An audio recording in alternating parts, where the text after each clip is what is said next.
우리에게 주신 하나님의 말씀은 데살로니가전서 1장 1절 말씀입니다. 이 말씀을 봉독할 때 살아계신 하나님의 음성을 들으시기 바랍니다.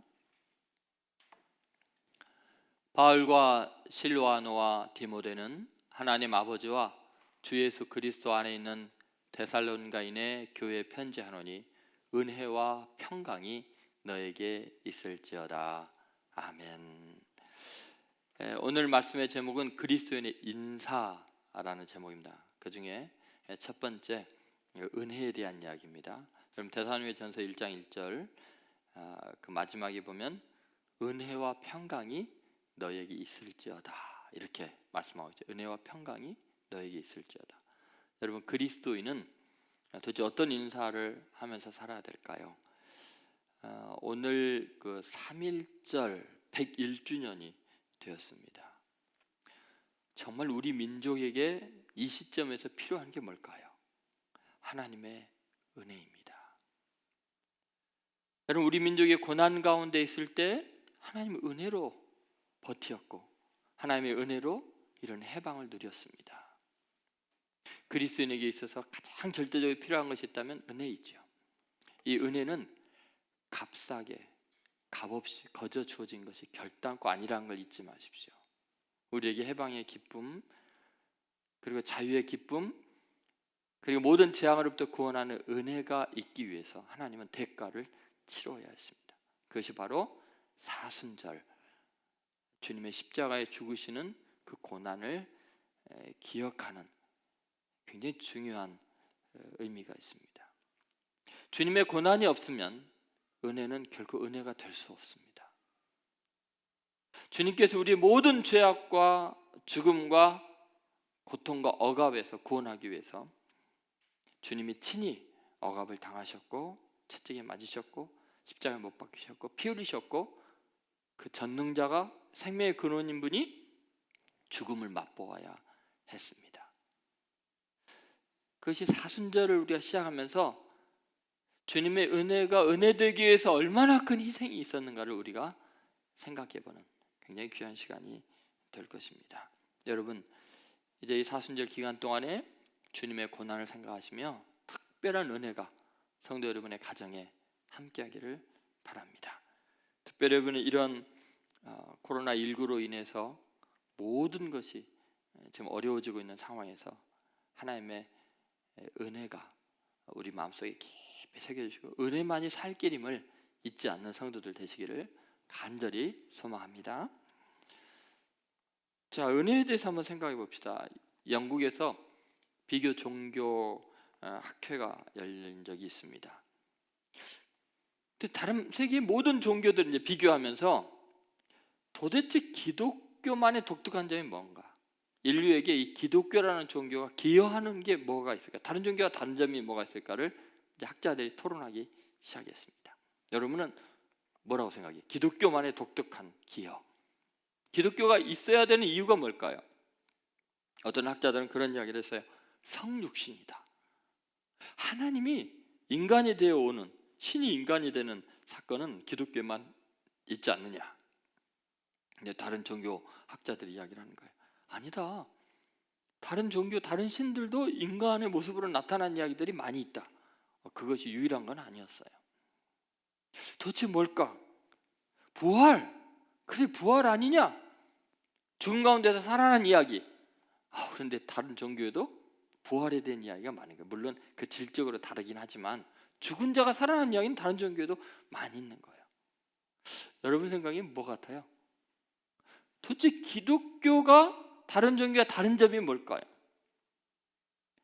한참 토론하고 있는데 C.S. 루이스가 지나가다가 잘못 문을 열고 여기 들어왔어요.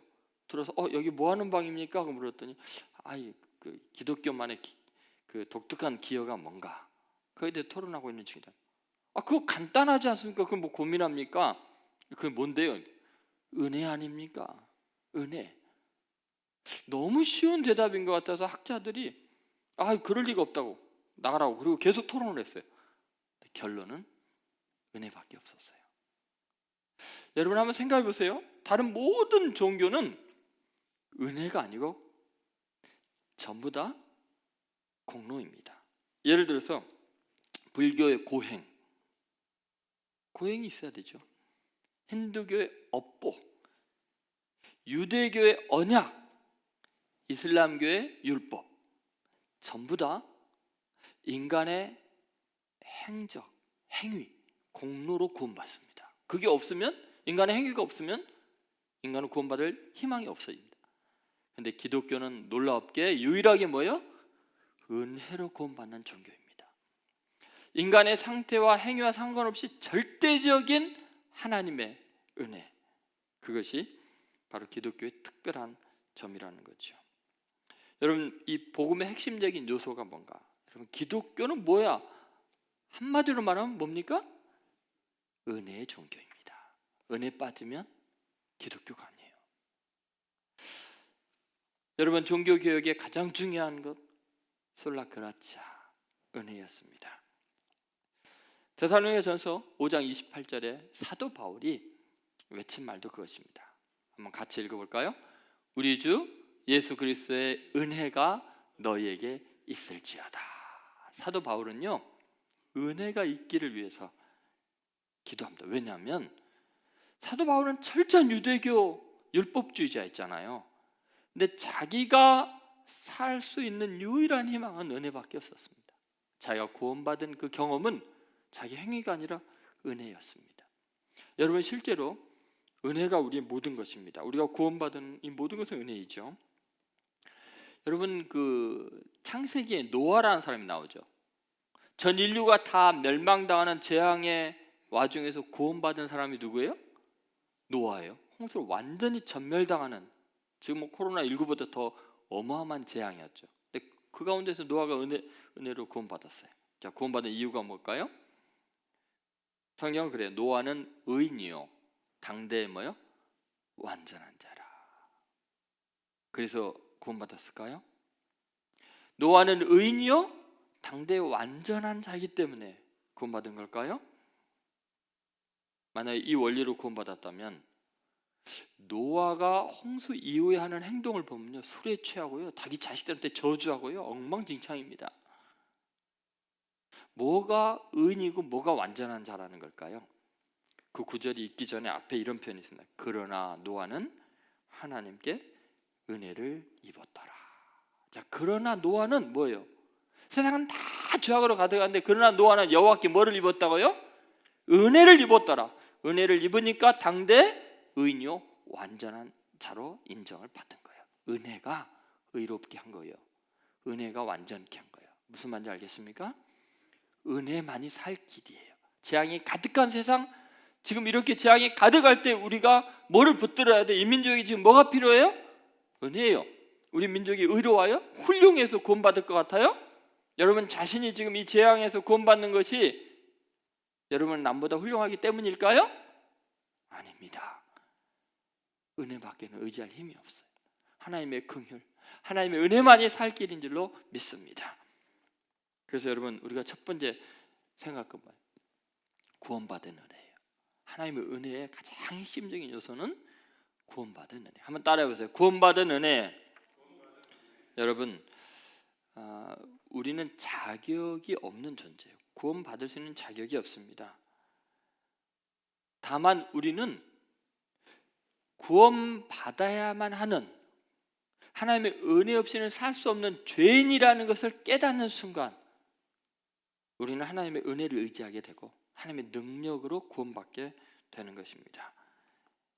여러분, 사도 바울은 자기가 구원받는 조건을 은혜밖에 없는 걸로 체험한 사람이에요. 왜요?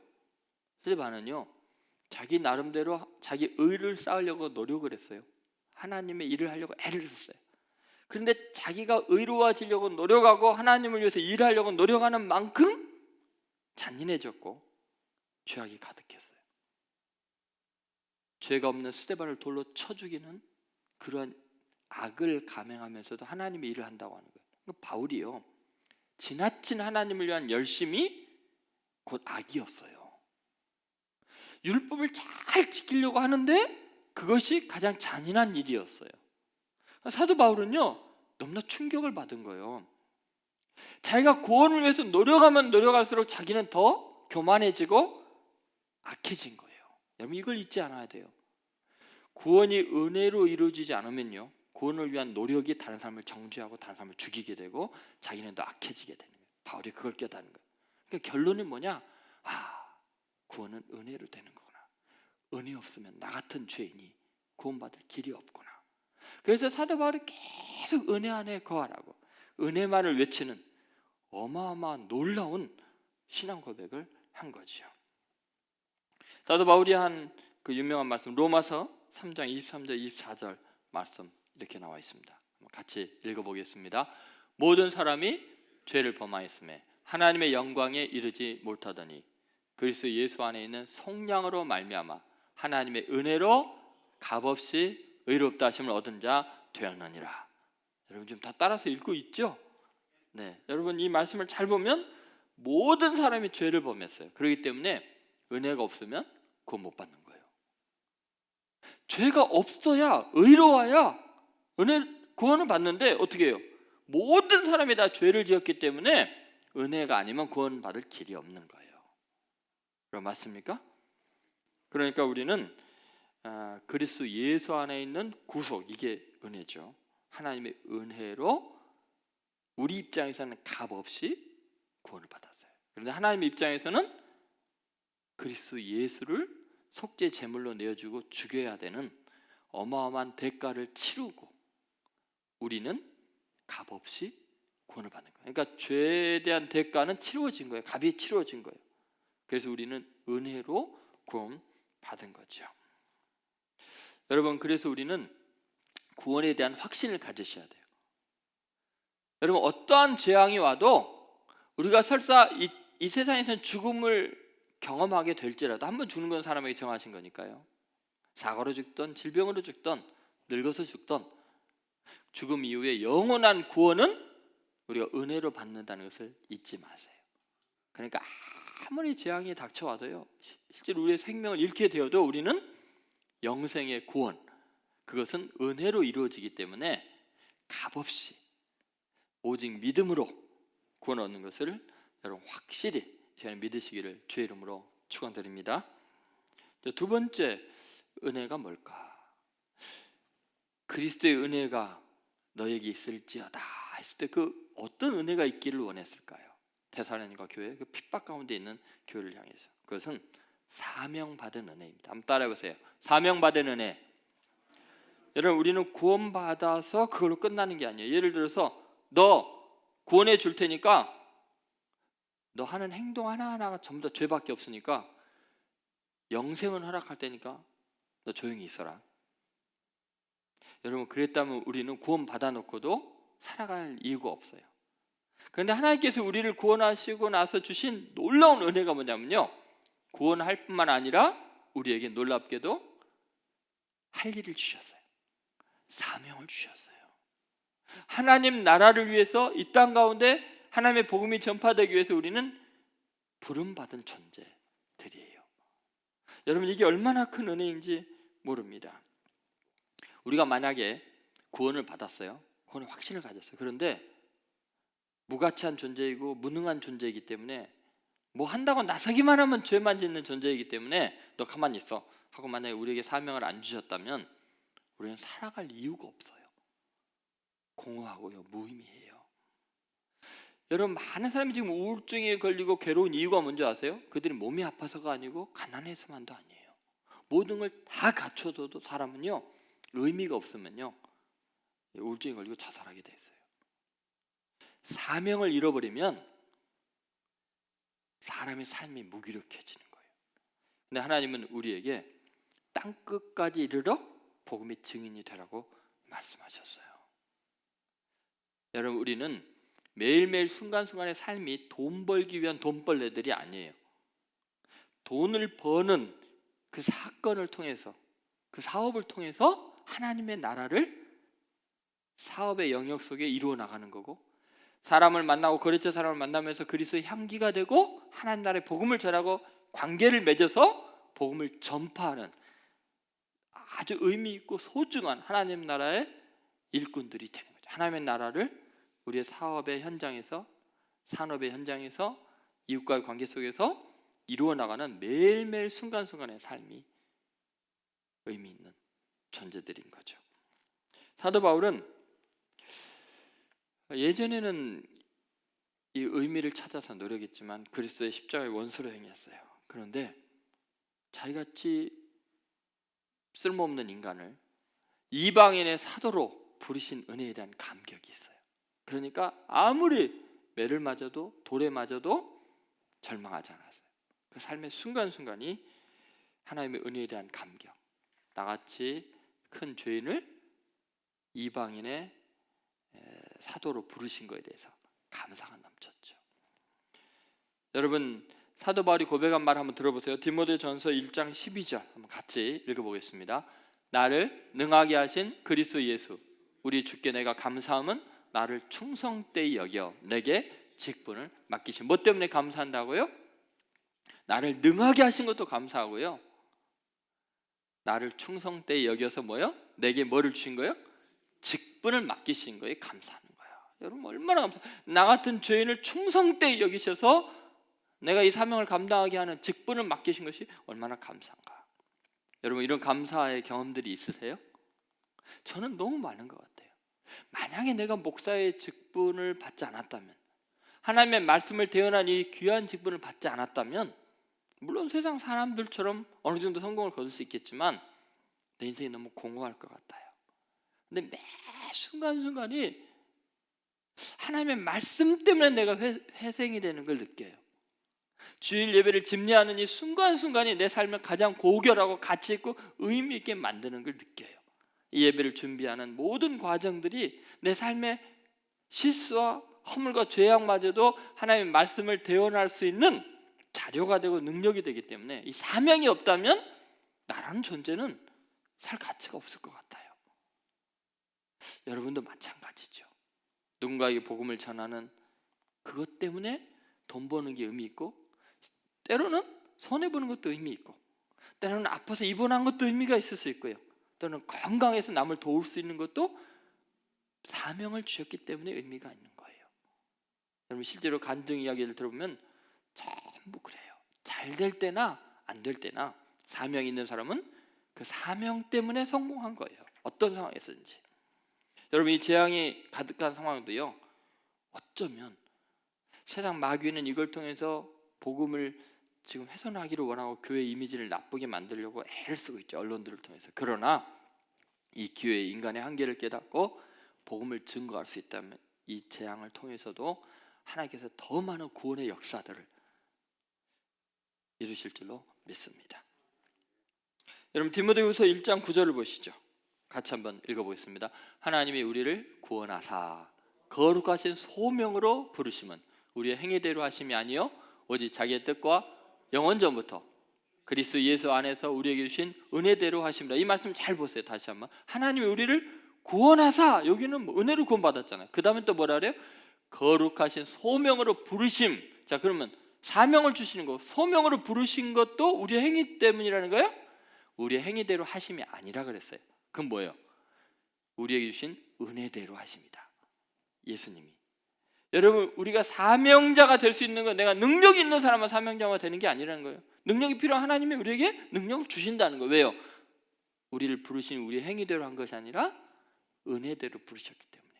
여러분 믿습니까? 그러니까 중요한 건 내가 하나님께 사명자로 쓰임받기를 원하면 우리가 어떤 형편이 있든지 경제적인 뭐 부유함과 가난함 상관없어요. 약함과 강함이 상관없어요. 지혜로움과 무지함이 상관없어요. 정말 하나님께 소명대로 부르심을 은혜로 받으면 필요한 은혜를 주시는 거예요. 능력을 주시는 거예요. 여러분 믿습니까? 그러니까 여러분 이것도 행위대로 한 게 아니에요. 그래서 내가 하나님의 나라를 위해서 헌신하겠노라고 하나님이 내 마음에 주신 은혜도 감사하고 감당할 능력 주신 것도 감사하면서 은혜로 이 시대에 쓰임받는 여러분 되시기를 주의 이름으로 축원드립니다. 세 번째, 도움받는 은혜예요. 여러분 하나님은요 우리에게 은혜를 베푸실 때 구원의 은혜, 또 하나님 나를 위한 소명의 은혜만 주실 뿐 아니라 때를 따라 돕는 은혜가 있어요. 한번 따라해보세요. 때를 따라 돕는 은혜. 여러분 우리는 실제적으로 날마다 기도하고 하나님을 믿고 하나님의 은혜를 갈망하는 이유는요, 이 세상이요 순간순간 아찔한 은혜 순간들이 많습니다. 제가 오늘 이렇게 오면서도요, 정말 하나님의 은혜로 아마 100분의 1초 간격으로 아슬아슬하게 사고를 피했습니다. 아찔해요. 정말 은혜가 아니었으면 어마어마한 사고가 날 뻔했습니다. 근데 이런 경험들이 참 많죠. 은혜에 감싸있다는 생각.